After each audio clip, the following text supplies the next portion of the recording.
जयपुर से बड़ी खबर आपको बता दें।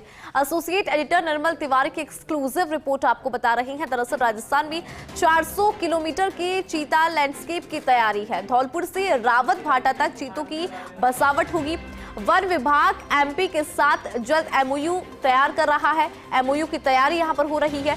29 नवंबर को रणथंभौर में चीता लैंडस्केप शुरू होगा, जिसको लेकर मीटिंग और मुख्य वनजीव प्रतिपालक Pawan Upadhyay, APCCF wildlife Rajesh Gupta, Ranthambore की फील्ड डायरेक्टर अनूप केआर, इसके अलावा DCF doctor Ramanand Bhakar, Mukundra FD Ramkaran Khairwa, Kota की DCF wildlife Anurag Bhatnagar, Madhya Pradesh के मुख्य वनजीव प्रतिपालक और अन्य अधिकारियों के साथ मीटिंग होगी। जल्द ही एक्सपर्ट कमेटी का गठन होगा। रिपोर्ट आने पर एमओयू का ड्राफ्ट तैयार होगा। राजस्थान में चीतों की बसावट को लेकर बजट में भी कई तरह की महत्वपूर्ण घोषणा थी।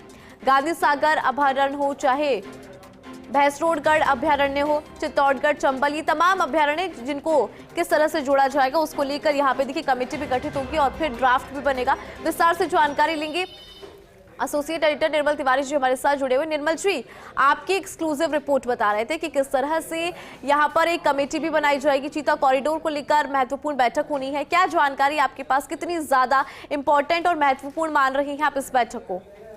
देखिए इंदु, हमारे तमाम दर्शकों को बधाई जो पिछले करीब 7.5 दशक से प्रदेश में चीतों के पुनर्वास का इंतजार कर रहे थे, और ये इंतजार और ज्यादा उत्सुकता वाला तब हो गया था जब प्रदेश के प्रधानमंत्री नरेंद्र मोदी 7 समंदर पार, यानी यूं कहें कि अफ्रीका से जब चीते लेकर कूनो आए और कूनो के अंदर चीता प्रोजेक्ट शुरू हुआ तो राजस्थान की उम्मीदें भी जग उठी थी। और अब यूं समझिए कि राजस्थान के मुहाने पर यानी हमारी चौखट पर चीतों ने दस्तक दे दी है। खास बात यह है कि करीब 400 किलोमीटर लंबे चीता लैंडस्केप की जो तैयारी चल रही थी और जिस तरह की बजट में घोषणा भी की गई थी राज्य सरकार के द्वारा, उसके ऊपर अब तेजी से काम शुरू हो गया है। 29 नवंबर को यानी कि परसों रणथंभौर के अंदर चीता लैंडस्केप को लेकर बड़ी मीटिंग होने जा रही है, जिसमें राजस्थान और मध्य प्रदेश के मुख्य वन्य जीव प्रतिपालक जो हैं वो दोनों हिस्सा लेंगे। और दोनों ही तरफ के जो वन विभाग से जुड़े अफसरान है, खासकर रणथंभौर मुकुंदरा के जो फील्ड डायरेक्टर्स हैं, डीसीएफ हैं, वो इसमें रहेंगे। मध्य प्रदेश के भी अपर मुख्य वन्यजीव प्रतिपालक इसमें रहने हैं। वहां का जो चीता प्रोजेक्ट है शिवपुरी का, उसके जो संचालक हैं वो इसमें रहने हैं। और इसमें बात यही होनी है सीधे तौर पर जो एमओयू होना था राजस्थान और मध्य प्रदेश के बीच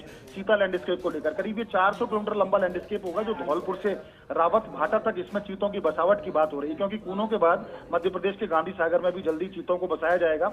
और इसमें एक खास बात और भी है कि गांधी सागर अभयारण्य और जो भैंसरोडगढ़ अभयारण्य चित्तौड़गढ़ का है, साथ ही चंबल का जो सेंचुरी है और कूनो नेशनल पार्क, इन सबको एक साथ जोड़े जाने की प्रक्रिया है। इसके लिए चीते के जो स्वच्छंद विचरण के लिए कॉरिडोर सफारी बनाने की योजना पर चर्चा होनी है। जल्द ही एमओयू होगा, एक्सपर्ट कमेटी के गठन पर चर्चा होनी है। मध्य प्रदेश के साथ एमओयू करते हुए फिजिबिलिटी स्टडी भी कराई जाएगी, जिसमें इस बात का ध्यान रखा जाएगा कि किस तरह से चीतों की यहाँ बसावट की जाए।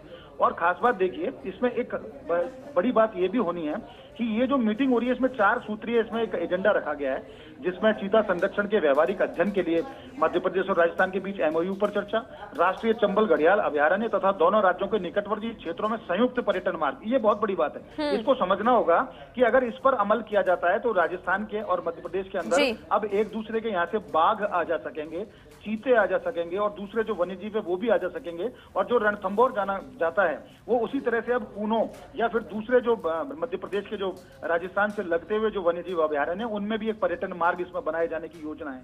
तो इसके लिए कूनो और रणथंभौर के जो संयुक्त पर्यटन मार्ग हैं उनकी संभावनाओं का मूल्यांकन भी किया जाएगा, उस पर चर्चा भी की जाएगी। और कूनो से राजस्थान में भटक कर आने वाले जो चीते हैं उनका मैनेजमेंट किस तरह से हो, चीतों के भविष्य के प्रवास के लिए सुधार के उपाय उन पर किस तरह से चर्चा हो, ये तमाम चर्चा होनी है। लेकिन अच्छी बात यह है, इसको यूं समझा जा सकता है कि अगर इस एमओयू पर एक्सपर्ट कमेटी अपनी राय देती है और इस एमओयू पर काम होता है तो जल्द ही राजस्थान के अंदर, अगले 1 वर्ष के अंदर राजस्थान के अंदर चीते देखने को मिलेंगे। और ये चीते जो होंगे ये 12 से लेकर भैंसरोडगढ़, चित्तौड़गढ़ और रावत भाटा कोटा का जो क्षेत्र है वहां पर स्वच्छंद विचरण करते दिखेंगे। तो निश्चित तौर पर कहा जा सकता है कि राजस्थान के मुहाने पर यानी हमारी चौखट पर चीते दस्तक दे चुके हैं। अब तो उस बात का इंतजार है कि जल्दी एमओयू हो और फिजिबिलिटी स्टडी जैसे आए उसके साथ प्रदेश तैयार किया जाए और एक कॉरिडोर विकसित किया जाए। तो माना जा सकता है कि वन्यजीव जगत के लिए, वन्यजीव प्रेमियों के लिए एक बड़ी खबर है और उम्मीद की जा रही है कि जल्द ही राजस्थान में भी अब चीते देखने को मिलेंगे। बिल्कुल निर्मल जी, क्योंकि चीता कॉरिडोर को लेकर भी महत्वपूर्ण बैठक होगी। जिस तरह से आप जानकारी भी दे रहे हैं कि चीतों की दस्तक तो हो चुकी है, अब इंतजार एमओयू का रहने वाला है, क्योंकि मध्य प्रदेश के साथ एमओयू यहाँ पर होना है।